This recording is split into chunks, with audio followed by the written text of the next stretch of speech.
Hey guys, thanks for coming. Yeah, just tough one. We just kind of switched from last night. Like they were able to make pitches when it mattered, and we weren't able to.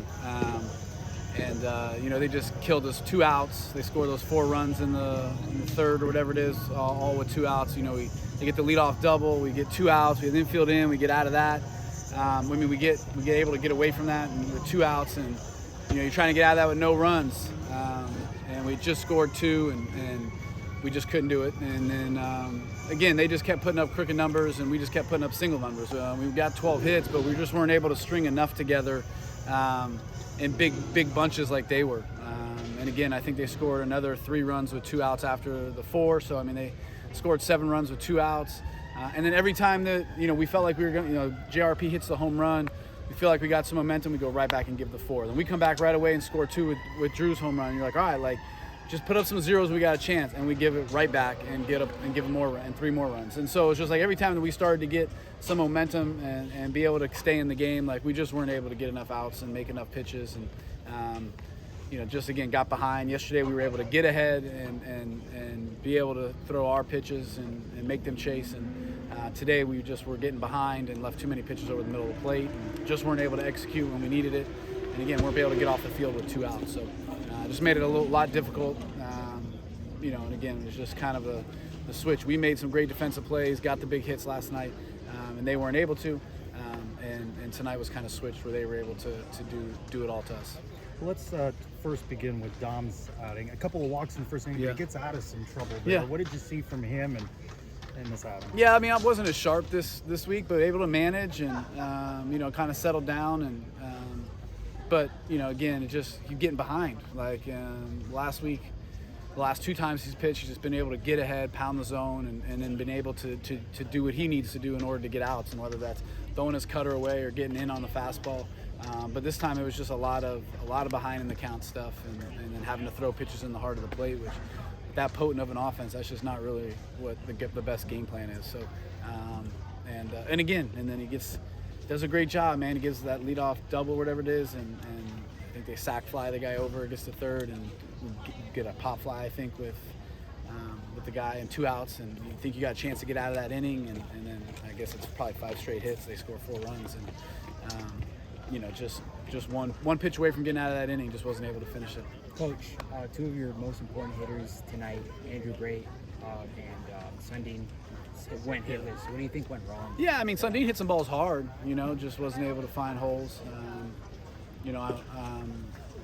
Brake didn't have a great game, but both those guys have been playing really well, and sometimes the game just doesn't reward you, especially in Sundin's case where he hit a couple balls hard and just right at guys or just to the bigger part of the field. So that's just part of it. And again, we strung away 12 hits. We just kind of scattered them all over the 9 innings instead of being able to put some big numbers together. Coach, take me through that 4th inning, or 5th, where you had Najir come in, you had Castellano, and then went with Vieira. Just take me through what kind of the vision is with pitching and why you made the switches. What you did. Just obviously Najir, just trying to, we thought we could, his fastball and whatnot, we thought we could use that to our advantage. Didn't feel like he had his best stuff, and obviously walking some guys, and then obviously brought Dom in for the lefty just to try to get a big out there, and then went to Vieira just to go back to the righty. So just trying to figure out ways to keep runs off the board. Coach, how do you think the opposing teams do on Saturday? Because obviously we're seeing a trend now.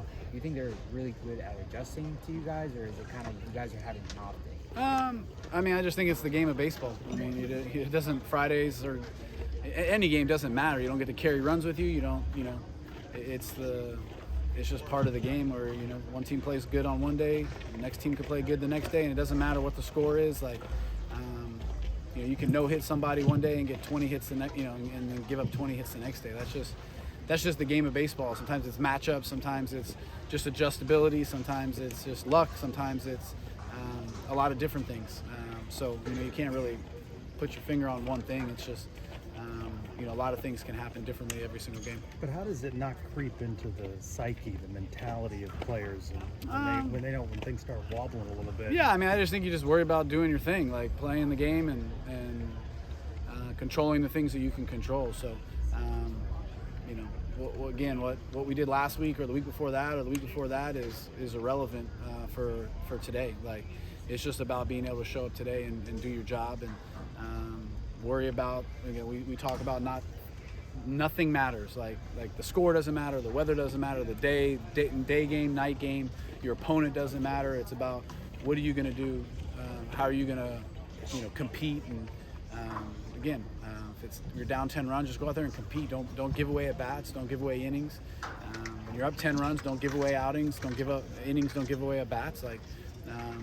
And that's been our mantra since day one. So we continue to go out and be about our process, and nothing else really matters. We don't pay attention to the rest of the stuff. Another 3 for 4 night at the plate for Nick Romano. What do you think he's doing at the plate that's different from a lot of the other hitters this season? I think just when he gets good pitches to hit, he's being able to do what he does.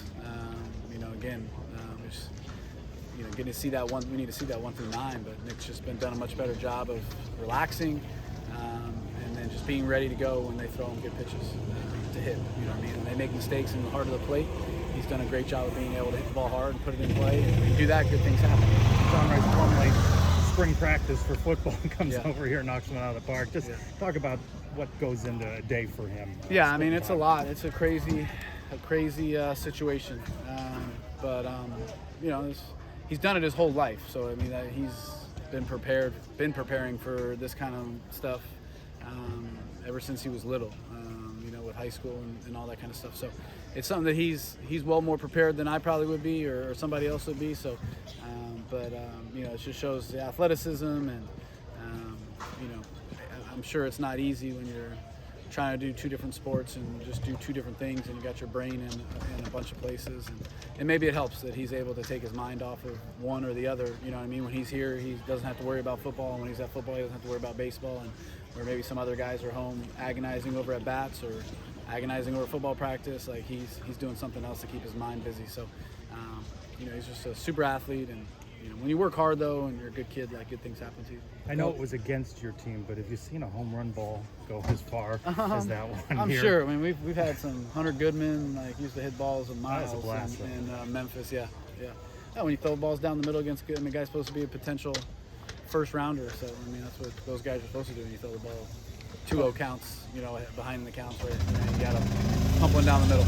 You have Jacob Marlowe making his first weekend start tomorrow. What do you want him to take away from the last 2 starts so he can get off to a good start tomorrow? He just needs to go be him, be nothing else. Just execute, get ahead, do the things that we talked about. And, we stressed to the pitchers. And yesterday, today's meeting, we just talked about how great of a job we were doing of getting ahead and being able to execute.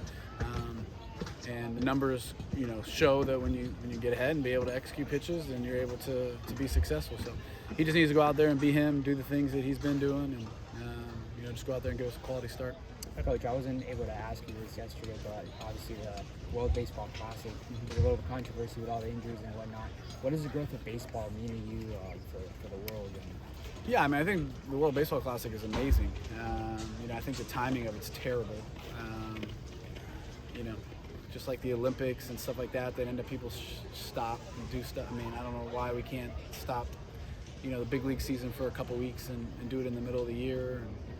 And obviously at the end of the year, guys are too tired. So I don't know why we just can't put a pause on baseball for a couple weeks in the major leagues and do it in the middle of the summer where you guys can go, where you really get the best of the best going at it and not having guys maybe sit out or guys, they're not stretched out enough and they're, having to throw modified starts or whatnot. We really want to grow the game, and obviously there was a huge success in terms of viewership and all that kind of stuff around the country. But I'll be honest with you, I think in the U.S. I watched a lot of the games. I had no idea who some of the guys were who were playing, especially on the pitching side. U.S. roster. Yeah, and it's just, I'm not the most knowledgeable person on Major League Baseball, but I know who the dudes are, and recognized a couple dudes that probably too old to be playing in that thing. You know what I mean? And we just didn't have our best, and it's amazing just to see that we make it to the championship when it's like it. So I'd love to do it in the middle of the year and see that, and just continue to grow the game, especially globally. I thought that it's nice to see Marlins Park jam-packed. You know what I mean? You don't see that very often. So. That's their revenue for the Marlins. Yeah. So it was awesome. It was great atmospheres and fun to watch. So hopefully just real quick about tomorrow. I know you don't want to put the pressure on the guys, but do you feel a little pressure to get a weekend series Nope. at home? Nope, just go out and try to win the game. Just do our jobs. Like, we preach it all the time about the process and just worrying about every game's the most important game of this season. We're not going to change anything. We're not going to do anything differently. Like, just go out and try to win the game, just like we did today, just like we tried to do yesterday, just like we tried to do against North Florida and Florida State and every other team we played. Like, just go, opportunity to go out and compete and be with each other, and nothing changes. Thank you. Thanks, guys. Thank you.